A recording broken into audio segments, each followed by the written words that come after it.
Shooting large areas may seem daunting, but it's a lot simpler than what you may think. There's a couple ways to go about it. I'm going to show the simplest one here that can get you really good results.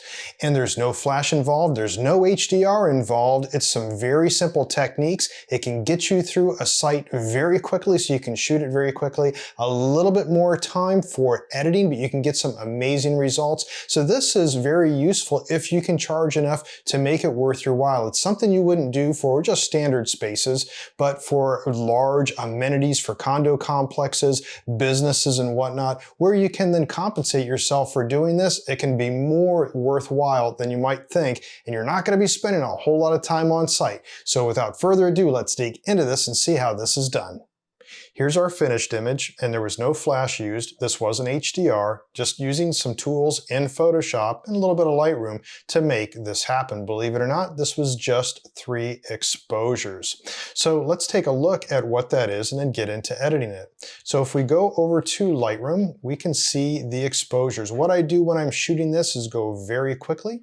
I compose it, and then I just start taking ambient shots from here where I'm exposing to the right, and I keep shooting and shooting and shooting and just changing my shutter speed until I finally get a view to the outside. Then I'm done and I move on to the next shot.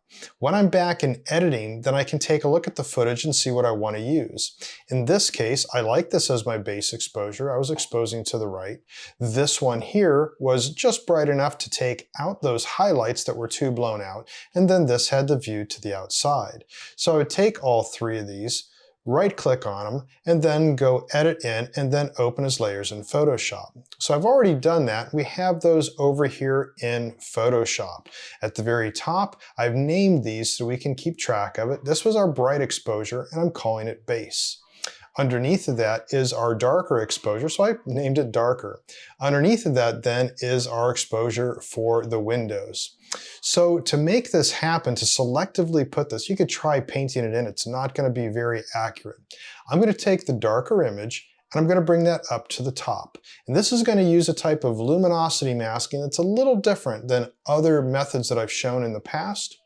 What I'm going to do is add a layer mask. So to do that, there's many ways to do that, but I like to go just out of keyboard keystrokes to where I'd be going to the layer menu, and then I go down to layer mask and I would say reveal all. So now I would be doing those with keyboard keystrokes, and it goes very quickly.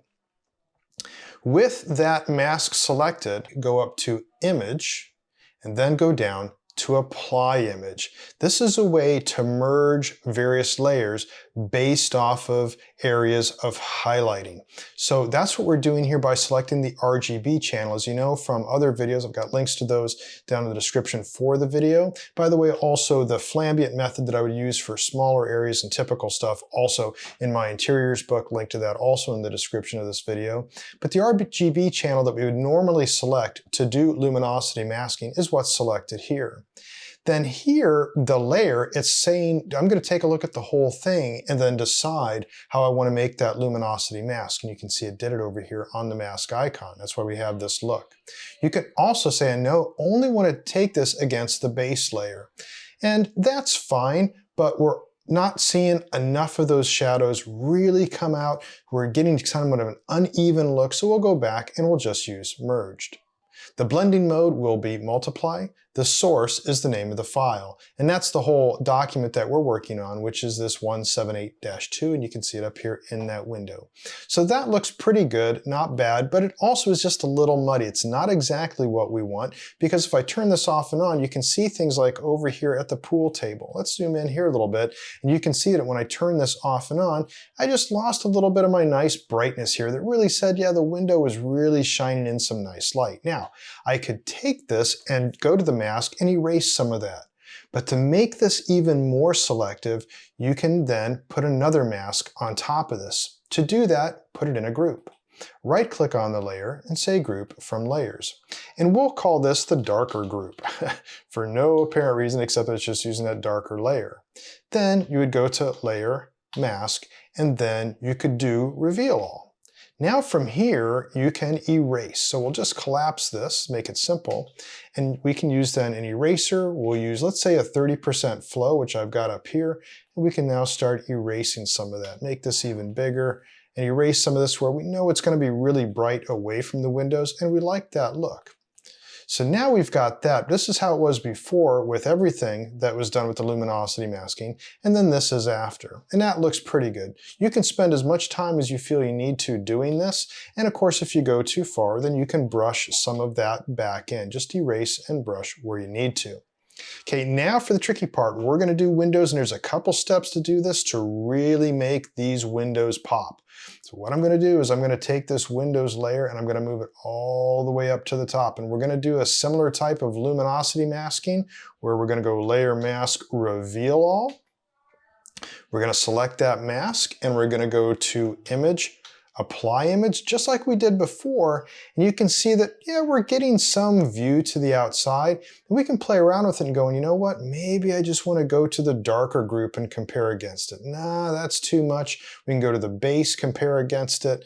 That's probably a little bit too much. Go to merge, it's just not enough. So what we'll do, we're going to go to the base image and compare it. And here we've got a fairly good view, but we're going to make that even better. But first things first, let's just click OK. Now once again, like we did before, we need to add another mask, so we'll make another group. Right click, say group from layer, and we'll call this the window group. Now, layer mask hide, we can decide to put this in. Now, there's a couple things that are going to go on here that are very special to doing this for the window views compared to doing the rest of the luminosity masking. First thing I want to do on this mask is use the polygon tool. And I'm similar to when I do window pulls. I'm going to draw all the way across here. We'll do that other window by the ping pong table in just a second. So I'm drawing that polygon all the way around here and closing it. I will reverse my colors by hitting X on the keyboard so that they're black and white, not white and black. Hit the delete key. Now that came through just there, but it's a little bit too much. So you can see that between those big panes of windows, we've got this dark area. Now outside, this is actually a beam that's over here, and I'm not too concerned about that. We could get really fancy, but here, this is a big no-no, obviously. So there's a very simple fix to that. Take your eraser tool, and with your eraser tool, go to 100% flow. Make sure it's 100% flow, 100% opacity. And you can do this not just for this particular beam, but anything that goes across the windows that you want to delete. Make your eraser size, the brush size of it, so that it would fit within the area you're trying to erase, but not going too far. Go to the very top up here, make sure that your colors are white and black, not black and white, and click once. Now go down to where you want to finish and go shift click. Boom, it erased that whole beam. And it was accurate. We didn't have to try to drag our eraser down there. We'll go over here, do the same thing. We have to make it a little bit smaller, and we'll go click, go down to the bottom, shift click, and now that's gone. So that's looking pretty good, and we're just going to do this other window over here, but you can see there's too much here. So what do? We erase from our top mask. So take your eraser, take about maybe a 10% flow on that. You can see I changed it up here to a 10% flow. Fairly good size. I'm going to tap in here a little bit till I just feel that I'm erasing enough of that out of there. So this is just erasing, brushing, pretty much doing that on this one mask. Once again, if we didn't have that mask, it'd be a muddy mess.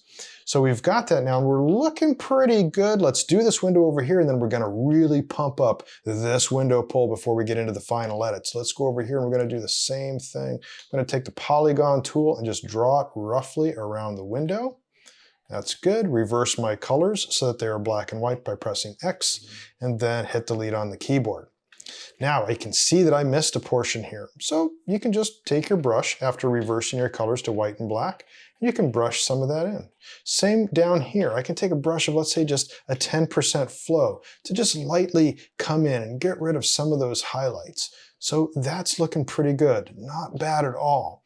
But we really want to pump up this window pull out here. So if we were to really shut everything off here, and I'll do it with the mask here on the window layer itself, we can see that it's just a little bit missing. Not very much, but just not quite as blue out here in the sky if I go on and off with that. So what we're going to do, I'm going to zoom back out here, and we're going to do another type of luminosity masking using a different tool. We want to take that window layer and duplicate it. I'll do Control J. We want to move it to the very top out of the window group. Then we want to delete its mask. So we'll delete layer mask. Now what we want to do is to go to layer, mask, and then hide all. And we're going to disable this mask temporarily. And you can do that by going Shift-click on the mask. Now select the layer itself, and you want to go up to the Select menu, and you're going to go Select Color Range. Now you might be familiar with this for doing sky swaps and a few other things that I've shown before. Normally when you select color range, it would come up with sampled colors and it would look like this. Typically right out. You would see, oh, am I selecting a color? What have I selected? Well, here we want to do something different. Instead of sampled colors, you want to select highlights. This then shows down here where the highlights are. To see it better, instead of down here in Selection Preview None, go to Grayscale. Now we're seeing that little window here over here to what's selected. And what we want to do here, we'll first take the fuzziness all the way out so we can just select how much of those highlights we want to show. And here, I want to make sure that we're really just showing mostly the blue sky, right? A little bit maybe those trees coming back, they were a little bit muddy, so that looks good. Now let's add a little fuzziness, which will help feather that in. That looks pretty good. Now we can select OK. Now disable this layer mask, or like that, enable it actually, by clicking on it. Now that we've got this, we can either brush those in, but the best thing is like we did before, hit X on the keyboard to reverse the colors to black and white, hit delete. Boom. Now reverse your colors back and deselect it. So now we've got a little bit more oomph, but we've got bleed. A lot of other stuff is coming onto that. So once again, it would be good to add a secondary layer mask on this. You could though just delete off this if you wanted to, but it is safer now that you've got this selected to just add another layer mask, group from layers, and we'll call this window pump because we really pumped it up. Okay, and then we can go layer mask reveal all and then just start erasing this other stuff that we don't want. We can go up here to like a 30% flow eraser and say, yeah, we don't need all this other stuff in there. Is that looking good? Okay, so without it, it was a little dull. With it, just a little bit added blue. Now, there's more stuff that we can do to this to really pump it up. Before we go back into Lightroom, which is going to start making global adjustments unless you're very careful with Lightroom brushes, it's now time to start adding a few things to really help this out. So one of the things I would like to do is to really bump up some of the saturation in these window pulls out here. They're a little on the flat side. So we're going to make yet another group, okay? So we've got our two groups here of window stuff. I'm going to grab both of those, right-click, and then group from that. So it's going to group from that. We're going to call this master window group. So that's everything. And you can see what that did. That included our two groups, and in each one of those groups are those different layers. Now in here now, what I'm able to do is use a clipping mask from, let's say, a curves layer. So let's make a curves layer. Well, we'll go up to the layer menu.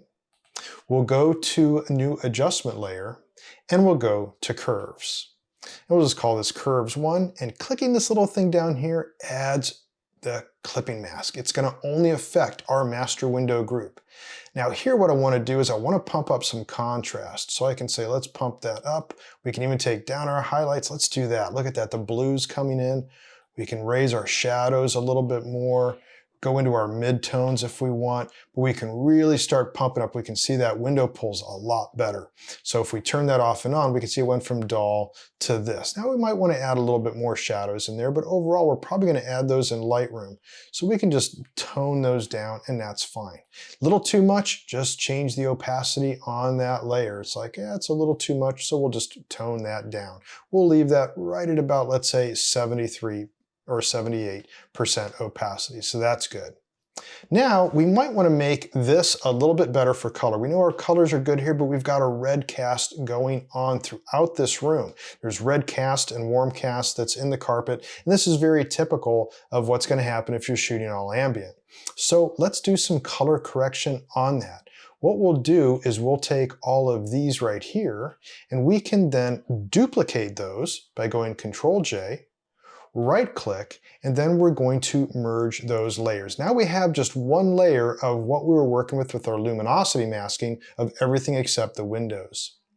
Now you can take that particular one and go into Filter, Camera Raw Filter, and you can start making adjustments. These adjustments then won't affect the overall image when we go back to Lightroom. So let's take out a little bit of that red cast by just taking the green tint down a little bit and also maybe cool it down a little bit. This would also be a time if you wanted to add a few more adjustments, and let's just say okay. So that did a lot for really evening up some of that exposure.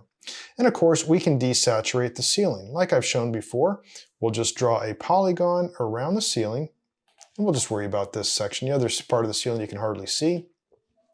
And then you want to select, modify that selection by feathering it by about 5 pixels. Then you just go to Layer, Adjustment Layer, Hue Saturation Layer, which makes then a hue saturation layer here for that adjustment. Then you just desaturate that just a little bit off of that ceiling. So now we're looking pretty good. This is looking pretty even. Remember where we started with just this base layer, and now we have this, a much more even looking thing. I can see though that here we still have a little bit of that dark window in there. So we can take the master window, we can add a layer mask to that where it reveals it all, and then we can start erasing that too. So you've got a lot of flexibility, you see, by adding all these masks, doing as much as you want. You've got a lot of flexibility to go back and forth. You go too far, start with a new mask. Don't just use the mask from the luminosity mask, put it in a group to give you a lot more flexibility. Now, you could save this as a Photoshop file, which in this case I would recommend since there was so much work that was done, but to make this real fast, I'll just flatten it. And this will go back then to Lightroom. So I'll go to Layer, and we'll go to the bottom here, Flatten Image, then we'll just save it real quick. And now it'll be back in Lightroom. And now we can start making our adjustments. Like here I might do my standard light bump that I show in the interiors book. That's getting us pretty good. Maybe bring up the highlights a little bit more, a little bit of the whites. But look at that, much better than where we started. So we started with this, and we might be able to HDR it with exposures that go all the way there. But with just some standard manual blending, we've got this. And the final image, of course, is here.